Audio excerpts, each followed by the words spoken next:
तूफ़ान बर्पा हो गया है। अमेरिका के नामज़द जो खसूसी सफ़ीर हैं, जिनको नामज़द अमेरिकी सदर ट्रंप ने हाल ही में नॉमिनेट किया था अपने नई पोजीशन के लिए, उनकी तरफ से सोशल मीडिया पर एक ट्वीट आई है, बल्कि एक नहीं 2 ट्वीट्स आई हैं, जिसमें न सिर्फ ये कि उन्होंने इमरान खान की रिहाई का मुतालबा कर दिया है, और इसके बाद तहरीक इंसाफ के जो कारकुन हैं, जो कायदीन हैं, उनकी सफ़ों में बजा तौर पे खुशी की लहर दौड़ गई है, क्योंकि वो तो पहले दिन से ही ये कोशिश कर रहे थे और इस बात का तकाजा भी कर रहे थे कि नई अमरीकी इंतज़ामिया सदर ट्रंप की क़यादत में पाकिस्तानी हुकूमत पर दबाव डाले कि वो इमरान खान को जेल से रिहा कर दें। इसी वाले से हम गुफ्तगू का आज के प्रोग्राम का आगाज़ करेंगे। हमारे साथ इस्लामाबाद स्टूडियोज़ में मौजूद हैं सीनियर जर्नलिस्ट साकिब बशीर साहब। आप भी हमारी अदालतों को कवर करते हैं। शजरा तो कह रही हैं कि इस्टेब्लिशमेंट को कोई फ़र्क नहीं पड़ता, हुकूमत को कोई फ़र्क नहीं पड़ता, बल्कि शायद खटक साहब भी कह रहे हैं कि पीटीआई भी जो है कोई उनका इंतज़ार नहीं कर रही है अमेरिका का।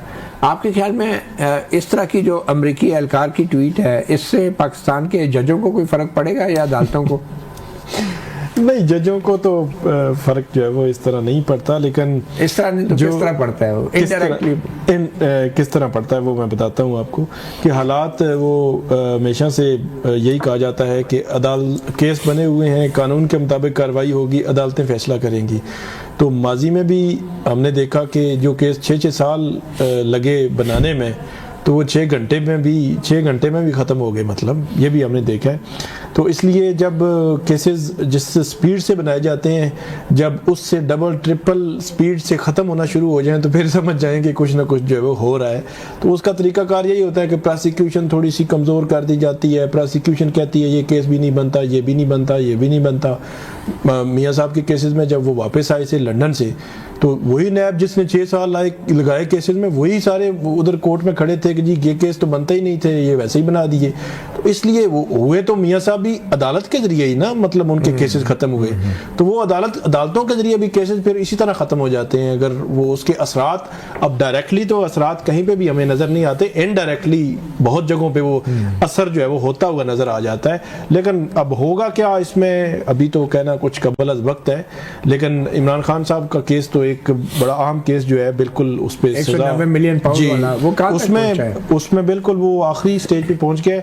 उसमें नैब ने आर्गूमेंट्स कर दिए हैं फाइनल, और जो इमरान खान की टीम है, लीगल टीम है, उन्होंने कल करने हैं। तो कल और चंद दिनों में उसमें तो फैसला हो जाना है।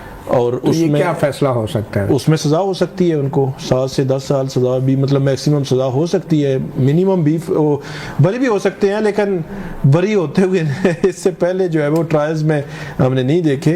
तो लेकिन ये है कि चंद दिनों में उसका फैसला आना है। वो बड़ा इंपॉर्टेंट ट्रायल है उनका। चलें, अगर फैसला हो भी गया तो फिर उसके बाद अपील होगी, सस्पेंड हो जाएगा, 2-3 हफ्तों में सस्पेंड हो जाएगा फैसला। जी। फिर जब तक ट्रंप साहब भी आ जाएंगे, फिर जो रिचर्ड ग्रेनल कह रहे हैं, ट्रंप साहब ने अगर खुद कह दिया तो फिर देखेंगे डॉक्टर शिजरा, फिर सोचेंगी हुकूमत क्योंकि अभी तो फिर उसके ऊपर दफ्तर खारजा भी कुछ ना कुछ कहेगा, तो या फिर कुछ करना पड़ेगा। I don't think so। देखिए ना, ये पाकिस्तान की सॉवरेनिटी का मामला है, हमारे अंदरूनी मामलात में कैसे कोई मुदाखलत कर सकता है? फिर वो सारे डोनाल्ड लू ने जो किया था वो पाकिस्तान की सॉवरेनिटी, डोनाल्ड लू का तो इन्होंने एक ड्रामा बनाया था। अच्छा, झूठ बोला था इन्होंने। जी, डोनाल्ड लू सच्चा था। डोनाल्ड लू ने कोई ऐसी बात नहीं की थी। जो आपका पाकिस्तान का सफीर है वो झूठ बोल रहा था, जिसने लिख के दिया कि डोनाल्ड लू ने ये कहा। नहीं, वो झूठ बोल रहा था। वो बात को इन्होंने आउट ऑफ प्रोपोर्शंस ब्लो किया था। इस तरह की चीजें सामने आ गई। देखिए, इस तरह के मरासलात जो हैं अंदरूनी तौर पे कई आते हैं। अच्छा, उसका ये मतलब नहीं होता कि आप उसको इस तरीके से पब्लिक में ले आए और कहें कि जी ये तो साजिश हो रही है।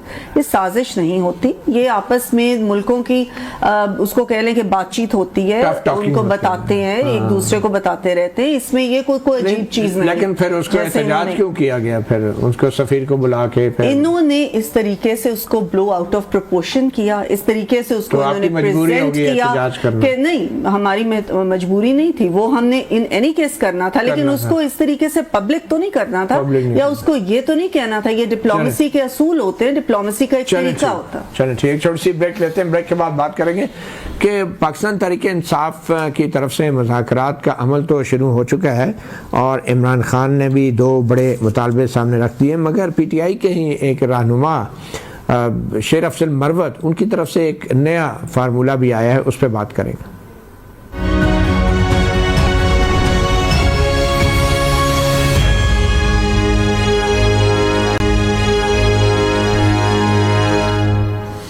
वेलकम बैक सहाफ़ी प्रोग्राम में। शाहिद खटक साहब, शेर अफजल मरवत के फार्मूले पे तो हम आएंगे, मुज़ाकरात का जो उन्होंने तजवीज़ किया है, मगर पहले 2 बड़े मुतालबात के जुडिशल कमीशन बनाया जाए 3 सीनियर जजों पर मुश्तमिल 9 मई के लिए, और बेगुनाह कैदियों को रिहा किया जाए, ये इमरान खान के मुतालबात हैं।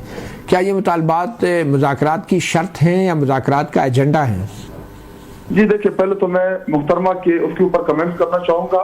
तो वो फरमा रही थी कि जी सैफर था ही नहीं, फिर अगर सैफर नहीं था तो इमरान खान को फिर उसने अरेस्ट क्यों किया, और फिर इन्होंने जो तकरीरें की कि जी सैफर की कॉपी गुम हो गई है, और उसके बाद इस्लामाबाद हाई कोर्ट में वो केस किया। उधर अटॉर्नी जनरल ने ही बताया कि जो इमरान खान ने स्टेज के ऊपर जो सैफर लहराया था मसलन वही था जो उन्होंने बताया। फिर जब इस्लामाबाद हाई कोर्ट ने इनको सैफर की कॉपी मांगी तो ये देने से इनकार ही थी, क्योंकि उसे सैफर की हकीकत जो थी वो वाज़ेह हो जाती। और आप कह रहे हैं कि जी ट्वीट से असर पड़ेगा या नहीं। जी देखिए, ये गुलाम इतने गुलाम है, ये इनके अमेरिका वाले जो है ये इनके आका है। आप देखेंगे कि उनके सामने सर भी झुकाएंगे और जैसा वो कहेंगे वैसे ही करेंगे। इनका माजी आप उठा के देख ले। और साहब, अगर वाकई इन्होंने सर भी झुकाना है और अमेरिका के कहने के मुताबिक इमरान खान को रिहा करना ही करना है, तो फिर आप मुज़ाकरात किस बात के कर रहे हैं हुकूमत से? फिर चुप करके बैठ जाए, इंतजार करें। जी देखिए, पहली बात ये कि तहरीक इंसाफ पॉलिटिकल जमात है और सियासी जमातें जो है वो मुज़ाकरात के ऊपर यकीन रखती है। जी देखिए, इमरान खान साहब जब कमान पार्क में थे तब भी उन्होंने उनके 2 वीडियो पैगामात मुज़ाकरात के हवाले से इसके ऊपर है, आप सर्च कर सकते हैं। इमरान खान साहब ने कहा था कि हम मुज़ाकरात करना भी चाहते हैं और मुज़ाकरात ही वाहिद हल है जिस जरिए मसाइल हल होंगे, लेकिन हम मुअस्सर मुज़ाकरात चाहते हैं। मुअस्सर इन असेंस ये कि जी अभी अगर हम हुकूमत के साथ एक मैंडेट के ऊपर बात करेंगे तो ये तो रिसीविंग एंड के ऊपर है, ये तो इनको तो फायदा पहुंचाया गया है। लेकिन क्योंकि जैसी भी है लूटी लंगड़ी या जो बैसाखियों के ऊपर कायम हुकूमत है, लेकिन बिठा तो दिया है, वज़ीर-ए-आज़म भी बना दिया है, तो मुज़ाकरात जो है ये वक्त की जरूरत है। तहरीक इंसाफ सियासी जमात है और जो हमारे इस टाइम कहते ना हक में लोग पड़ी हुए जेलों के अंदर, तो इमरान खान साहब अगर उनकी रिहाई की डिमांड कर रहा है तो बिल्कुल जेन्युइन कर रहा है। कौन सा उन्होंने क्रिमिनल उनका रिकॉर्ड है? 9 मई से पहले किसी के ऊपर एक FIR नहीं था, 9 मई के बाद यहाँ पे 200-250 सही चीज जो है हम मार चुके FIR की। इस टाइम तो गैर कानूनी तौर पे इन्होंने FIR की है, ना इस मुल्क में आईन है ना कानून है। एक FIR खत्म करते दूसरे में पकड़ लेते हैं। एक बंदा या वो ना वो फरिश्ता है ना वो जिन है। एक टाइम पे 9 मई को वो लाहौर में भी है और उसी तरह वो मियां वाली में